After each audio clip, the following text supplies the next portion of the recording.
তুমি আর কত লিখবে মা? অনেক। বুঝতে পারছিস না কেন? আমি থাকবো না। সবাই এখানে কত অসুবিধা হবে বলতো?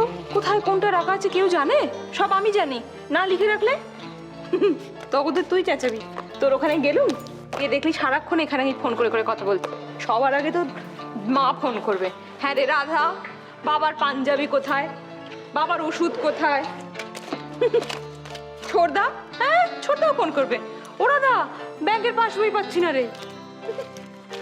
আর ইশিকার কথা যদি জিজ্ঞেস করিস, বাবা এ বাক্সটা দিতে, ও মেয়ে তো কলেজে যাবার আগে কিচ্ছু খুঁজে পায় না, তাকে সব হাতের কাছে গুছিয়ে দিতে হয় তবে সে পায়।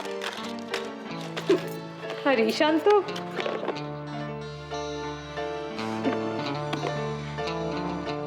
হাঁ করে আমার মুখের দিকে কি দেখছিস? লেখ না। বাবার সব ওষুধ এই সবুজ ঢাকনাওয়ালা বাক্সতে রাখলাম, বুঝলি? আচ্ছা তার সঙ্গে লেখ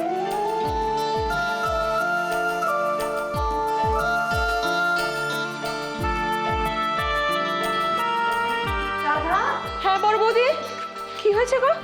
কি হয়েছে মানে সমস্ত বাড়ি মাথায় করে কি গোছাচ্ছিস বলতো? এত কি কি করছিস কি? আরে তুমি বুঝতে পারছো না, আমি চলে যাব এখন থেকে। যদি সব না গোছাই পরে পেরে উঠবো না তো, বুঝতে পারছো? আরে তুই বড়দের কথা হা করে শুনছিস কি? লেখ না। চাল বললাম, আচ্ছা লেখ ছোটদার কফি। আচ্ছা বড় বৌদি, মাস কাবার হলেই তো তেল আনতে হবে না? হ্যাঁ লেখ, তেল আনতে হবে, ছোটদার কফিটা লাগবে, বড়িটা লিখলি? আচ্ছা পাঁপড়টা লিখেছিস কি? আচ্ছা শুকনো লঙ্কা রোদ্দুর। অসম্ভব, মানে আমি আর লিখতে পারবো না। ওমা কেন? দেখেছো তো তখন দেখ কি সব শুরু করেছে মা। তুমিও ওর সঙ্গে তুমিও আসছো? আমি কি এগুলো আমার জন্য করছি? আমি থাকবো না তখন তোমাদের অসুবিধা হবে ভেবেই তো করছি।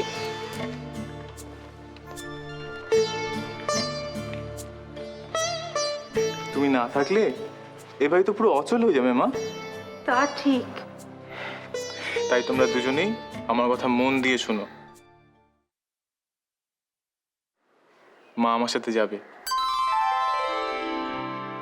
কিছুদিনের জন্য, শুধু আমার বাড়িটা গুছিয়ে দিয়েই চলে আসবে।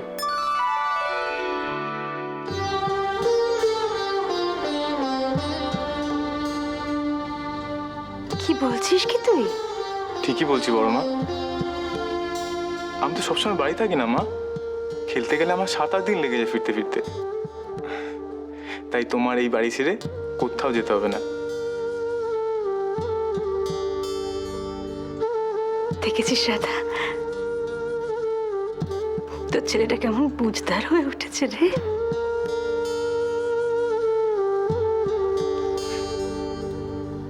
কি হলো? তুমি কাঁদছো কেন? তুমি জানো না আমি তোমার চোখের জল সহ্য করতে পারি না।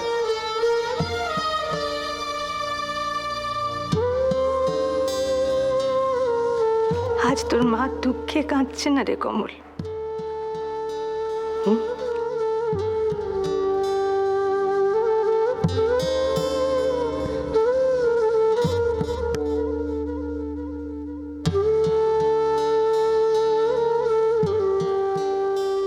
এই কান্না খুশির আনন্দের কান্না।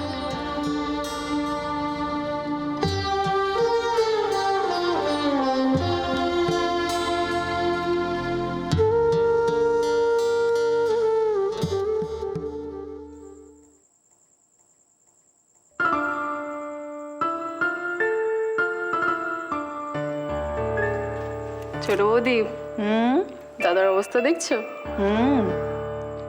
আহারে, একেবারে বিরহী যক্ষ। একটুও মেঘ নেই আকাশে যে প্রেমের বার্তা নিয়ে প্রিয়ার কাছে ভেসে ভেসে যাবে। ভালো বললাম না কবিতাটা? এই ঈশান, তোর কোথায় ব্যথা রে? মনে নাকি প্রাণে, নাকি মনে প্রাণে? দুটোই দুটোই না? দুটোই। এই তোদের প্রবলেমটা কি রে? সারাদিন আমার লেগ পুলিং করা ছাড়ার কোনো কাজ নেই? ভাল লাগে না যত সব। লতিকারও একদম ভালো লাগছে না।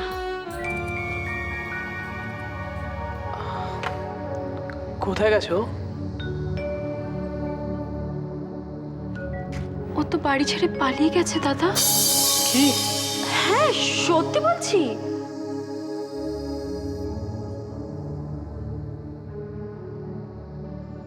হ্যাঁ দেখো কাকে নিয়ে এসছি।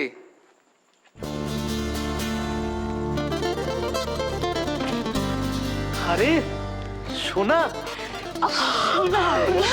দিদি হোয়াট আ প্লেজেন্ট সারপ্রাইজ। আরে কেমন আছিস? আরে ভাই এসেছিস, আগে ফোন করে বলবি তো, আমি তাহলে এয়ারপোর্টে নিতে যেতাম তোকে। তুই না সত্যি বাবা, উফ এখনো পাল্টালি না। ইয়ে মানে ওই শোনা, তোকে ইন্দ্র কিছু বলেনি?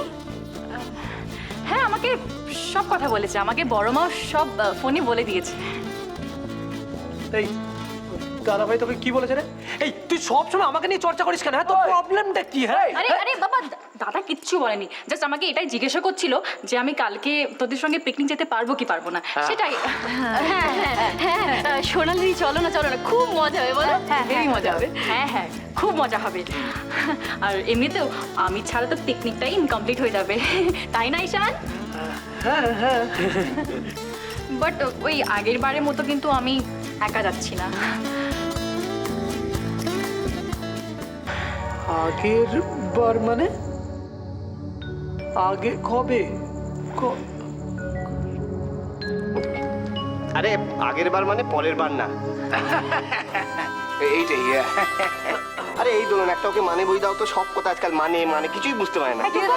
আরে চুপ কর না রে বাবা, দূর। শোনা, তা তোর ওই দোকাটা কে রে? বেশ ইন্টারেস্টিং ব্যাপার তো। হ্যাঁ বল না, কে কে? হ্যাঁ সেই ভালো। হ্যাঁ দোকাটা কে? হ্যাঁ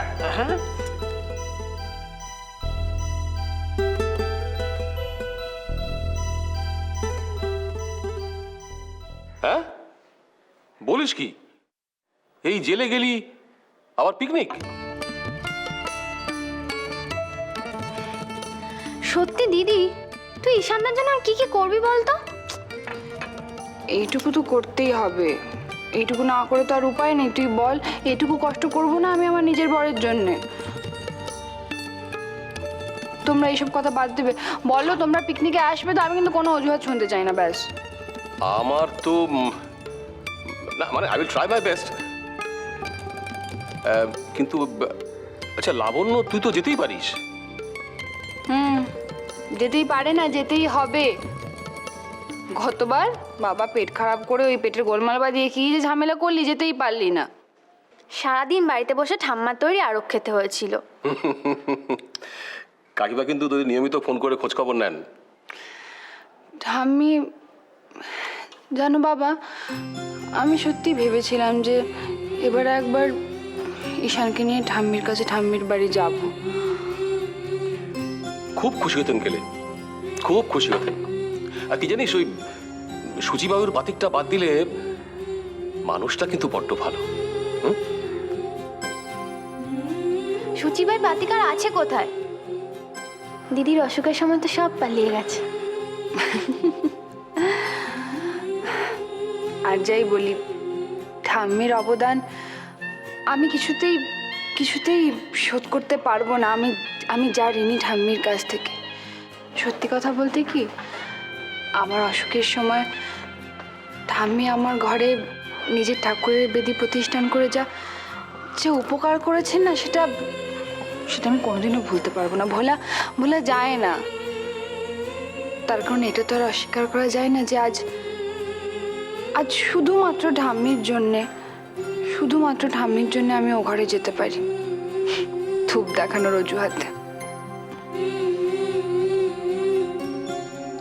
ললিতা, সব ঠিক হয়ে যাবে। কত বড় অশোকের হাত থেকে তোকে ঈশান বার করে আনলো বলতো?